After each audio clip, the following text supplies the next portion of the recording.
When things get crazy, make sure that you don't get crazy too. Keep your emotions in check. Stay calm. There's going to be things that go on that are out of your control. The worst thing you can do is let something that's out of your control control you. Get control of yourself. Get control of your emotions. Don't get angry. Don't get frustrated. Instead, stay calm and figure out how to move forward. So you want to ask yourself, what story do you find yourself telling?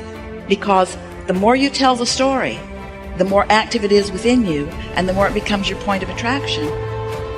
And the more it finalizes, way too strong of a word, but the more it causes a belief to be powerful within you, and your powerful beliefs that are in opposition to your powerful desires are the only problem in the world that you ever have.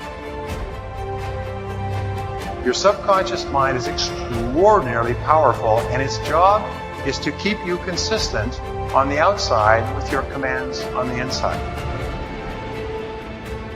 Burdens are what age us. They drag down our spirits. We can change the world. Just for a moment, close your eyes and connect with that part of yourself. If each one of us would practice getting in touch with the treasures within us on a daily basis, we could literally change the world. And as Joseph Campbell said, life is a wonderful, wonderful opera, except that it hurts. So the question is, do you see it as the beautiful opera? Or do you just pay attention to the pain?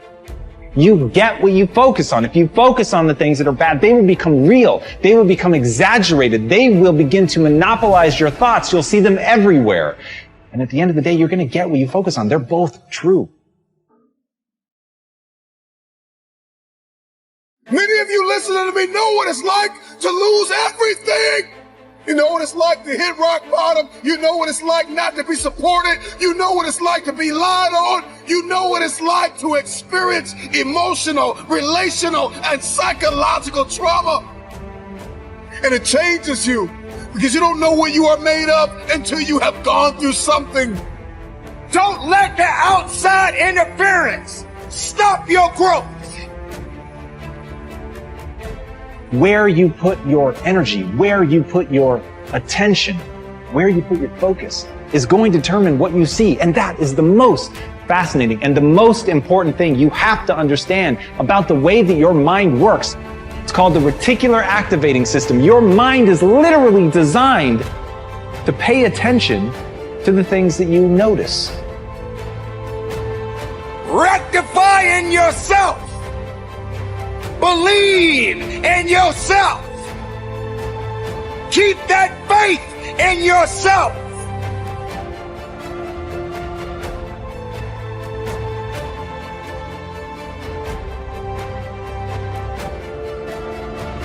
We are all under the law of our own consciousness, our own thoughts, and only we attract specific experiences to us by the way we think. When you change your thinking process, then everything in your life will also change. You will be amazed and delighted to see how people, places, things, and circumstances can change. Blame is just another negative affirmation, and you do not want to waste your precious thoughts on it. Instead, learn to turn your negative affirmations around into positive ones. When you first begin to make the changeover, and really pay attention to your thoughts, you will be horrified to realize how negative much of your thinking has been. So when you catch a negative thought, just think to yourself, this is an old thought, I no longer choose to think that way. Then find a positive thought to substitute for it as quickly as you can. Remember, you want to feel good as much as possible.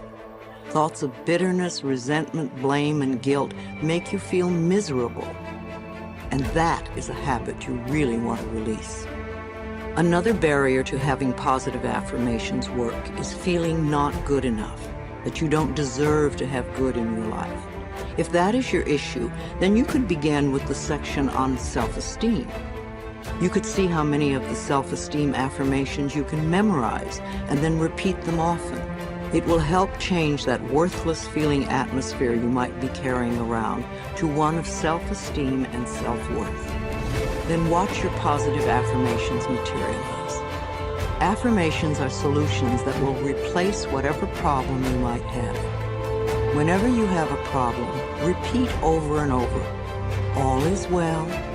Everything is working out for my highest good. Out of this situation, only good will come, and I am safe." This simple affirmation will work miracles in your life. I would also like to suggest that you do not share your affirmations with others who may poo-poo these ideas. When you are just getting started, it is best to keep your thinking to yourself until you have achieved your desired results. Then friends will say, "Oh, your life is changing so much. You're so different. What have you been doing?" And then you can explain. Go over this section several times until you really get the principles and can live them. Also zero in on the sections that may have the most meaning to you and practice the affirmations. And remember to make up affirmations of your own. The first affirmations for you to use right now are, "I can do it. I can feel good about myself. I can make positive changes in my life." And you see, every time you try to go back, you can't do it. You can't do it.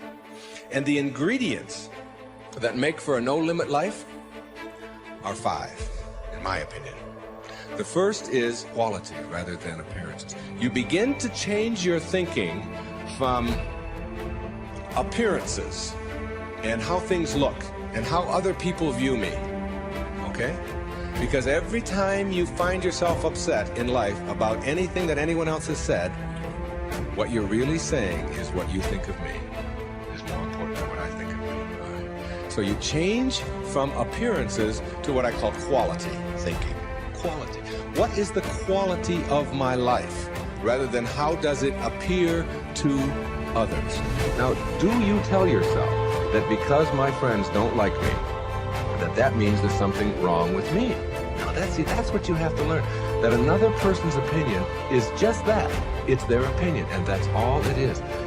Every time you are upset, or your children are upset, because of what somebody else says about them, including their peers, what you are really saying in that moment, and this is really important, what you're saying is what you think of me is more important than what I think of myself. And you must never give anybody that kind of power and control over you, because they will always have it. The funny part about approval, for those of you who really want it, now I'm here to tell you that I like approval. I enjoy it. I find it one of the most exciting things in the world. I like it when people read my book. I love it when people applaud. I like it when people tell me nice things and all. I like approval. I'm the first one to admit it. What I don't do is I don't need approval. There's a big difference between wanting approval and needing approval. When you need approval, it means you become immobilized when you don't get it from making other people's opinions more important. Now, for those of you who say, "Yeah, but I want approval and I need it, and if I don't get it," and so on, then understand this. The people who get the most approval in life are the ones who care the least about it. And the ones who get the least approval are the ones who are always going after it. So if you want approval in this paradoxical way that I'm talking about it, stop needing. Stop concerning yourself. Ask yourself, who gets the most approval in life? Think of the person that gets the most approval, and you'll see that that person couldn't care less what other people are thinking.